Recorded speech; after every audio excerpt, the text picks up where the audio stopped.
వరం గారే మంచిదండి. అంటే అధ్యక్షులు వారే పిఠాపురం వచ్చి పోటీ చేస్తున్నారు కదా, పోటీ చేసినా ఎందుకోసం? టాలెంట్ వరంకి టాలెంట్ ఉందండి. ఫస్ట్ నుంచి టీడీపీ గారి నుంచి పోరాడుతున్నాడు, ఏ పనిని చేస్తున్నాడు. అన్ని పనులు నియోజకవర్గంలో చేయలేని పనులు ఏమీ లేదు. ప్రతి ఒక్కరికి పెదల్లో దేవుళ్ళు లెట్టాడు వర్మ. వర్మ గారి కన్నా పవన్ కళ్యాణ్ అంటే ఎక్కడి నుంచి ఇక్కడ పోటీ చేస్తున్నారు. పవన్ కళ్యాణ్ గారు గెలుస్తాడు, ఇక్కడ ఉండదు కదా. అసలు మీ పవన్ కళ్యాణ్ గారి మీ అభిప్రాయం ఉంటుంది? అయిపోయింటే ఏం చెప్తుండే, అయిపోయింటే మాకు అంటే వరమే పిచ్చండి మాకు. అంటే టీడీపీ పొత్తులో భాగంగా మీరు గెలిపిస్తారా? అవునండి. పవన్ కళ్యాణ్ ఏమని పవన్ కళ్యాణ్ మీకు వరం గారి సీట్ ఎప్పుడైతే ఇవ్వలేదో అప్పుడే మాకు ఎర్తగలిగేసింది పార్టీ మీద. వరం గారికి ఎప్పుడైతే సీట్ ఇవ్వలేదో అప్పటి నుంచి మాకు ఎర్తపడేసింది. ఇంకా అంతే కదండి. ఇప్పుడు ఎప్పటి నుంచో దాంట్లో ఉండిపోడు, ఓ పార్టీలో ఉండిపోడు. ఉన్నవాళ్ళు అలా ఉండరు, దాంట్లో దీంట్లో జంప్ అవుతారు. ఇది అలా జంప్ అవ్వలేదు. కష్టం వచ్చినా సుఖం వచ్చినా ఏది వచ్చినా మొత్తం ఇటు చెట్టు ప్రపంచంలో లేడు ఎమ్మెల్యే వరం అంటే. అదండి. మరి పొత్తులో భాగంగా ఇద్దరు అధ్యక్షులు చెప్పారు కదా, మరి చెప్పారంటే ఏం చెప్తామని చెప్పారంటే పవన్ కళ్యాణ్ గారు ఇప్పుడు పిఠాపురం పోటీ చేస్తున్నారు. ఇప్పుడు ఇన్నాళ్ళ బట్టి నుంచి చేసినాడు పోయాడు కదంటారా. ఇన్నాళ్ళ బట్టి నుంచి పోరాడాడు, టీడీపీని పోరాడాడు, ఇవన్నీ చేశాడు. చేయలేదని ఏమీ లేదు. మరి గత రోజుల్లో పవన్ కళ్యాణ్ పోటీ చేస్తే నేనే దగ్గరుండి గెలుపుతానని వర్మ గారు అన్నారు. అన్నాడు కార్యకర్తలు ఒప్పుకుంటలేదు కదా. అతను ఉన్న కార్యకర్తలు ఒప్పుకుంటలేదు, వాళ్ళ పార్టీ వాళ్ళు ఒప్పుకుంటలేదు. అతను ఉన్న టాలెంట్ అతనికి ఉంటుంది కదండి, ఉండదా? ఒప్పుకుంటలేదు. అన్నారండి.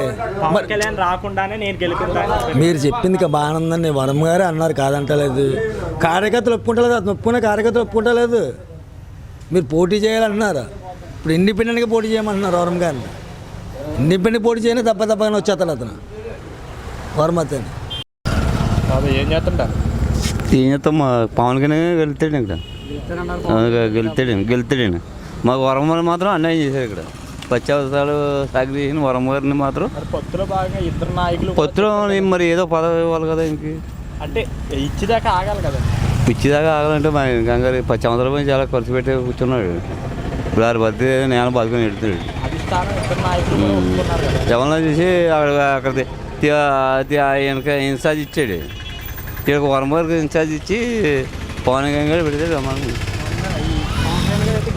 బెమ్మనంగా వెళ్తే మేజెళ్తాను. పిఠాపురం నియోజకవర్గంలో పవన్ కళ్యాణ్ గారు గ్యాలంటరీ ఇక్కడ అవుతారు. కానీ పిఠాపురం నియోజకవర్గంలో పవన్ కళ్యాణ్ని ఓడించాలని కొంతమంది సీనియర్ నాయకులు ఎన్ని కోట్లైనా ఖర్చు పెట్టాలని ఓడిందారని ఎంతోమంది ట్రై చేస్తున్నారు. కానీ పవన్ కళ్యాణ్ ఏ కూడా పీకలేరు ఎవడైనా సరే. ఓటుకు 100 కాదు 1,00,000 ఇచ్చినా గెలరు. ఎందుకంటే అంత నమ్మకం ఏంటి? నమ్మకం అంతే. అది ఆ పెస్టిస్ వచ్చింది, అది నమ్మకం. మనీ ఇదే ప్రభుత్వం ఇదే కొనసాగింది అనుకోండి. ఇప్పుడు జరిగే ప్రభుత్వం మన ఆంధ్ర రాష్ట్రం అంటారు, అడుక్కున్న రాష్ట్రం అంటారనమాట. ఇక్కడ ఎవడో ఉండడు మాట అండి, ఎక్కడో దుక్కుని పోయి అడుక్కోవాల్సి పరిస్థితి. జగన్ గారు 124 బట్టలు నొక్కారు, మీరు 2 బట్టలు నొక్కలేరా అంటున్నారు. 124 నొక్కాడు. ఎలా నొక్కాడు? మన రాష్ట్రాన్ని ఇంచుమించు 3 వంతులు అమ్మేశారు. జనాలకు తెలట్లేదు. సంక్షేమ పథకాలు ఎక్కడ పథకాలు అయ్యి ఎక్కడెక్కడ అమ్మేశాడు. ఒక రోడ్ లేదు, ఒక 3 రాజధానులు లేదు, 4 రాజధానులు అన్నాడు.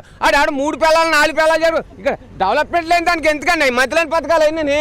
దానికి పద్ధతి ఉండాలి. పోలవరం అమ్మో పక్క పోయింది, రాజధాని ఎక్కడికి పోయినా తెలదు. ఒక వాదా లేదు, ఒక ఉద్యోగం లేదు, ఒక రోడ్ లేదు, ఒక దెమ్మ లేదు. కానీ 151 సీట్లు మనం వచ్చేస్తే పని రాజధాని అమ్మేసుకుందారనా? That is point. No anybody, I am don't worry. Pawan Kalyan పోటీ చేస్తే పిఠాపురం నియోజకవర్గంలో 1,00,000 ఓట్ల మెజారిటీతో నెగ్గుతాడని మేము అనుకుంటున్నాం. ఎందుకోసం అంటే పవన్ కళ్యాణ్ ఎప్పుడు కూడా అతను సొంత డబ్బులు ఖర్చు పెట్టాడే తప్ప ఏ పార్టీ నుంచి ఏ నిధులు అతనికి రాలేదు. ముందు కూడా జనసేన నుంచి ఇక్కడ పోటీ చేసినప్పుడు మా కుమారపురాన్న మేమంతా వైసీపీ, నేను కూడా నిజంగా వైసీపీ. నేను 50,000 రూపాయలు ఖర్చు పెట్టాను వైసీపీకి, నా సొంత డబ్బులు. పందెం కూడా కాశాను. అయినా సరే వైసీపీ వచ్చిందన్న సుఖమేమీ లేదు, ఏమీ చేయించుకోలేకపోయాం. వైసీపీ నుంచి 1 రూపాయి పని చేయించుకోలేకపోయాం. జగన్ గారు ప్రతి సామాన్యుడికి ప్రతి పథకం అందుతుందని చెప్తున్నారు. ఎందుకు వచ్చిన పథకం అండి? నేను మందు అవుతాను, ఆగండి, నేను మందు అవుతానండి. ఎందుకు వచ్చిందండి? నాకు 10,000 ఇచ్చాడు. నేను రోజు 100 రూపాయలు ఉన్నా కాయ 200 రూపాయలు, సుఖమే ఉందా? నేను రైస్తుని 1200 ఉన్న పిండి పత్త 2,000 అయ్యింది, సుఖమే ఉందా? ధాన్యం వాళ్ళకి అమ్మారు ఇంకో సంవత్సరం తిరిగాను ఆ ధాన్యం పట్టుకుని. రైతు భరోసా కేంద్రాలు పెట్టి అందరికీ అందుబాటులో ధరలు ఉన్నాయని చెప్తున్నారు.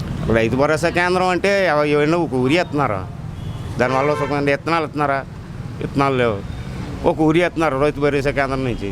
కనీసం రైతు భరోసా కేంద్రానికి రెంట్ కూడా ఇవ్వలేదు ఇవాళకి. చిరంజీవి పోటీ చేసినప్పుడు బలమైన నాయకులు వర్మ గారు కానీ ముద్రగడ్డ పద్మనాభం కానీ, ముద్రగడ్డ పద్మనాభం తెలుగుదేశం, వర్మ కాంగ్రెస్ అయినని వాళ్ళిద్దరు కూడా రూపాయలు అలా జల్లేశారు. అయ్యాల వంగ గీతం నెగ్గించాం. ఎందుకంటే ఇదంతా కాపుల ఏరియా, ఎవరు వచ్చినా ఏం పని అవ్వదు. ముందైతే ఏదో ఒక సాయంచి కదా, ఇతను ఏం చేస్తాడో వాళ్ళ తండ్రి చేశాడు కదా అని ఆలోచించి చేశారు తప్ప ఇప్పుడు పవన్ కళ్యాణ్ వదులుకోనక ఎవ్వలేరు. ఒక్క ఛాన్స్ చేస్తే గోతులో పడిచారు. ఒక్క ఛాన్స్ ఇవ్వడం వల్ల మేము రైతుగా అన్ని రకాలుగా పాడైపోయాం. ఏంటంటే మా భూములు మాకు హక్కు ఉన్నాయో లేవో తెలియదు. నా పట్ట, నా తండ్రి సంపాదించిన పట్ట నాకు హక్కు లేదు. నా ఇల్లుకి జగన్మోహన్ రెడ్డి వాళ్ళ బాబు ఇచ్చాడండి లోను, ఆడొచ్చి కట్టమన్నాడండి. ఏంటండి నేను ఒక నెంబర్ని ఒక్క పైసా రూపాయి పని వర్కర్లకు చేయించుకోలేకపోతున్నాను. ఇక్కడ కుమారపురాన్ని ఒక తమ్మి చెరువు అని ఒక పెద్ద చెరువు ఉందండి. ఆ చెరువు మట్టి ఇక్కడ ఉన్న తానికలకు గుప్పుడు మట్టి వేయలేదండి. వైసీపీ వాళ్ళు మాపులు పెద్ద పెద్ద లారీలు తెచ్చి ఇక్కడ ఊరుని ఎవ్వరు కూడా నిర్వహించేవారు కాదండి. వేయలేదండి. ఆ మట్టి అంతా తోలిపోయారు. ఏంటంటే మాకేం చేసింది ఏమీ లేదండి. కోట్ల రూపాయలు మట్టి అట్టుకుపోయారు. ఊరికి ఉపకారం ఏమీ లేదు దానివల్ల. ఇంకొప్పుడు వచ్చాక చెరువు కూడా పడిపోతారేమో మా భయం. పవన్ కళ్యాణ్ గారు పిఠాపురం నుంచి పోటీ చేస్తున్నారు, మీ అభిప్రాయం ఏంటండి? రావాలండి, పరిపాలన మారాలి కదండి. పిఠాపురం నుంచి పోటీ చేస్తే పక్కా అండి. ఎలా ఉంటుందండి? మెజారిటీ ఎలా ఉంటుంది? బాగుంటుందండి. గెలిస్తే మంచి చేస్తారంటారా? మంచి చేయాలనే కోరుకుంటున్నామండి. ఎంత మెజారిటీ వస్తుందంటారు? చెప్పలేం కదండి.